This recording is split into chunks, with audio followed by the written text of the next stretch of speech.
It's the 10th of August 2016. Welcome to RapBabble, the weekly hip hop podcast. And there is one story for you today, one very big story. It comes in two parts. So I'm going to start with the first part. So it involves the biggest rapper in hip hop right now, that's Drake, and Joe Budden. So Joe Budden is a rapper he's a very lyrical rapper, and he's fairly underground. He had one big single called Pump It Up, and he's part of a super group called Slaughterhouse, which is signed to Eminem's record label. They haven't done that well, but they're good for the culture, so people are happy about that. And Eminem's very much for the culture, so that's been big, but that's been bigger than their sales numbers. But they're all really good lyricists, and it's a super group, so they all had established careers before that. Joe Budden now has gone into podcasting, and he has so he reviewed Drake's Views album on his podcast. He had some quite harsh things to say. Nothing that is really a diss, but definitely some harsh criticisms about him sounding uninspired. And Joe was really angry on his podcast. So then Drake hears this and then decides that he's going to send some subliminal shots Joe Budden's way. And so there's a clip that came out online of you can hear Pump It Up in the background, and I think Drake's repeating that line as if it's going to be part of a diss song.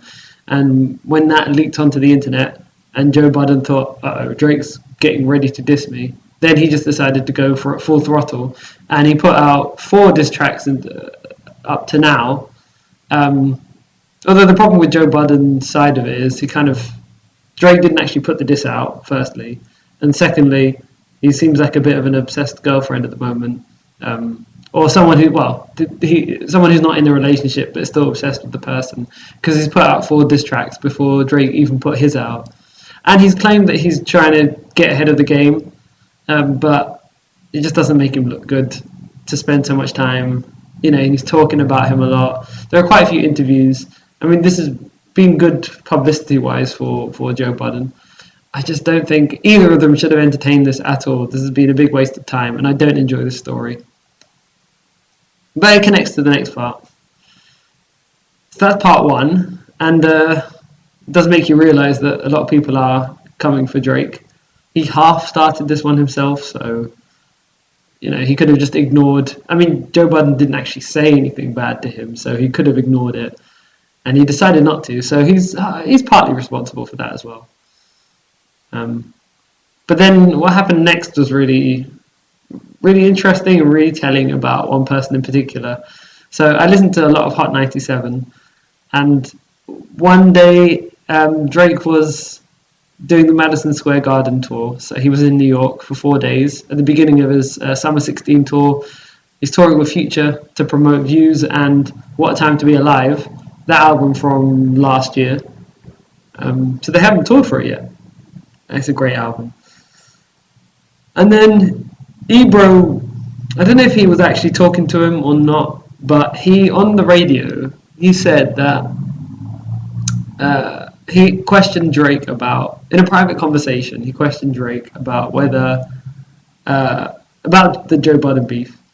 And then there was a rumor that Eminem was going to jump in, who is the label owner for Joe Budden. That's the owner of the label, so Shady Records. But he's not signed as a solo artist, just as part of Slaughterhouse. But the rumor was that Eminem was going to come in and defend his guy and diss Drake. And Ebro asked him that, and then Drake said he's not going to do that. Eminem wouldn't do that, but if he does, I've got something for him too. Extremely inflammatory words, pretty much words that would start a beef if one wasn't there in the first place. So then the hip hop media took it and ran with it, because the headline is there already. It's written itself. And then I listened to that episode, and the next day, on tweets at least, Ebro comes out and says he just made all of that up, and it was a joke. And I don't remember him saying it was a joke. I don't think he did say it was a joke on the episode. And now he's acting like, how you guys believed that? You idiots believed that? When he's a radio personality who told a story which is plausible because he did interview him. Well, he was at Madison Square Garden, so he was in New York. And if he said he had a private conversation with him, why are we not going to believe him? So it's strange for him to create this story and then claim it's a joke. So this is my take on it. I better just give you my take because I'm tripping over myself now. I think he did it on purpose. I think he told that lie purposefully to generate headlines and to generate ratings for himself. And then later on claims, oh, that was just a joke. But he knew what he was doing. He has done, so this is Ebro. He's the program director of Hot 97. So he's in charge of most of it, if not all of it. And he not only runs the station, but he also runs Ebro in the Morning, the show. And I think he did it for ratings. I've seen him do it before because he had an interview with DJ Khaled and he brought Cypher Sounds along. Cypher Sounds is a former Hot 97 DJ. And Cypher Sounds said on that video that he didn't want to have... So he was discussing with Khaled, why have you forgotten me? So there was some drama there that Ebro wanted him to bring out on screen. It made DJ Khaled look terrible, by the way. Made him look like such a bad friend. Cypher Sounds is obviously unhappy about... he said, I didn't want to do this, but you made me do it. And so that was an example of using someone's beef and drama to generate ratings. I was only half annoyed about that. This one bothered me much more than that one. That one made DJ Khaled look really bad though. And Cypher didn't want to really do it, so I did feel bad for him. He didn't really want to air out on radio. But then this one is like, it's... I'm tripping over myself. I don't know, it bothers me a lot because if he wanted to make it a joke, he should have said on the radio at that time it's a joke before the episode ended. But he did it purposefully to get ratings. I heard the next day as well. The next day he came in and he was really happy with himself. He was enjoying all of the issues and the drama. Drake said several times on his the later days, he says things against Hot 97. But then he started talking about Funkmaster Flex, and that's another issue that was involved with the Meek Mill thing. So Funkmaster Flex works at Hot 97. So he kind of wrapped them both together, saying Hot 97 tell lies, and I'll come to do an interview with you guys if you fire Funkmaster Flex. Funkmaster Flex is the one who released the reference tracks which prove that Drake had someone else writing his lyrics for him. So Meek Mill was the first one to say it in a tweet, but there was no evidence for it. And then Funkmaster Flex got the reference tracks. The reference track is when someone else not only writes the song, but actually records the song and lets you listen to it. And then all you have to do is just copy exactly what that person did, as if you're a fan of them. They're a rapper and you're a fan. So he played the exact identical song of Drake's, rapped by someone else, therefore proving he didn't write it. Because there's no reason for someone else to record it, right? And this guy is known to be an associate of Drake's. And yes, so Funkmaster Flex released them, thereby hurting Drake greatly for no clear reason. Unless maybe it's for ratings, maybe it was to defend the culture, because ghostwriting is not really, it's looked down upon, definitely. It's important to me that you write your own stuff, so I wasn't happy about hearing that Drake doesn't write everything. He writes enough of it, I think, for me not to completely dislike him. He's not at the Puff Daddy level, where Puff Daddy barely writes anything. And you can hear, because it's not very good when he does. He's not at that level. Drake can actually rap because Drake had to prove himself in mixtapes, and he's not going to pay someone to rap for him. He was on the TV show, so he was getting some money, but I don't know. You don't really launch a whole rap career if you can't really rap yourself. So I'm going to give him the benefit of the doubt and say that he writes 80% of the stuff, because he would have had to prove himself on those first few mixtapes. So yeah, I think Drake writes most of his stuff, but he does get a bit of help sometimes. And I need you to tell me that when you do that. I don't want it to be a secret. I also looked at when I heard about the Quentin Miller thing, I looked up his old, his second album, or maybe his third album, one of them, and I saw a name who wasn't a producer, who I suspect was a ghostwriter as well. So he had someone called Anthony Pullman who was doing that, and then it was Quentin Miller for the later albums. Although I assume after that came out, he didn't use any more ghostwriters. He doesn't want any more bad press, so I doubt he's used any others. Or if he has, he's going to keep it really quiet. Actually, no, he had no control over this one. They just leaked. So, yes, the beef has kind of shifted back to Funkmaster Flex, and Flex responded with, I don't know, it's a bit of a boring beef, that is. But the big issue coming back to people doing things for ratings, telling lies for ratings. So don't like that. And I don't dislike Ebro. I just don't like that move. He makes those kinds of moves. He's done it twice now. So he's that kind of person who will sell someone for ratings. But I don't dislike him overall. He's an intelligent guy. He's good at what he does. I mean, he's risen to the top of his field. So he's good at what he does. But it's a case of, I like him, but not some of the things he does. So I'm not happy with that. And Drake is responding a bit here and there.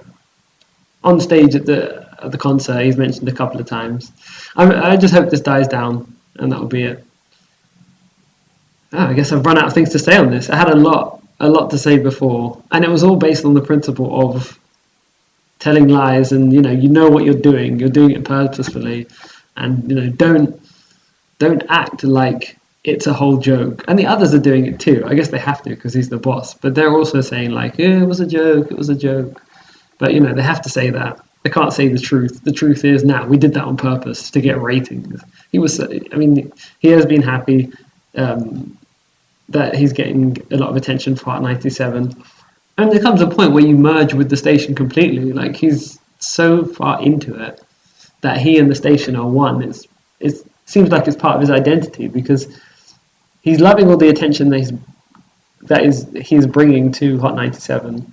And it's a sign of passion, definitely. It's good when you get so into your company that that's how you feel. You and it are the same, and if you left, you'd lose a part of your identity.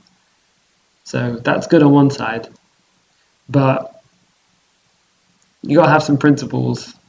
That was crossing the line for me. That was going too far. At least with the Cypher Sounds and DJ Khaled thing, there was no dishonesty there.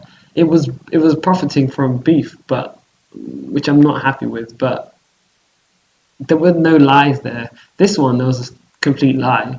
And I do feel a bit bad for Drake that, a lot of people do come for you. A lot of people are trying to use you. They're using Drake to get more ratings. And, he's helping them out by responding, which is what they want. So that's about it. He shouldn't say anything. Although I'm glad he's saying names. I'm tired of subliminal disses. So he did say Funkmaster Flex's name. He said Hot 97. So at least he came out and said something. But it wasn't on song. He doesn't say names on songs. The closest he got was Back to Back. And we all knew who he was talking about. So he wasn't high. But that's because he put out a song beforehand, which had like slight references and subliminals. And people weren't really excited about it. And then that was Charged Up. And then he put out Back to Back. And then that was bang. He knocked it out of the park. And he didn't need to mention names. We knew who he was talking about. So he was clear in who he was directing it to. But that's the only time in his career that he's been direct. All the other times, it's all been subliminals with no names mentioned, or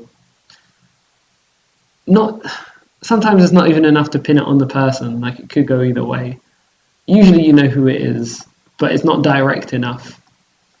He did this Joe Budden, actually, and it was one line. It was two lines, really. So French Montana has an album coming out called MC4, which stands for Mac and Cheese 4. It's the second album on Bad Boy, and he brought along Drake for his second single. It's called No Shopping, and the first line of Drake's verse is Pump It Up, which is the smash hit single that Joe Budden had. So that's definite reference to him, and that was what was leaked, that part of the song. And then 2 lines in, he says, I'm not a one-hit wonder, they know all my stuff, which is a reference to Joe Budden, calling him a one-hit wonder. But that was it. He didn't talk about him after that. And it kind of really it's really telling when someone dedicates like 2 lines to you, doesn't even say your name. You put out four songs where you mention him repeatedly.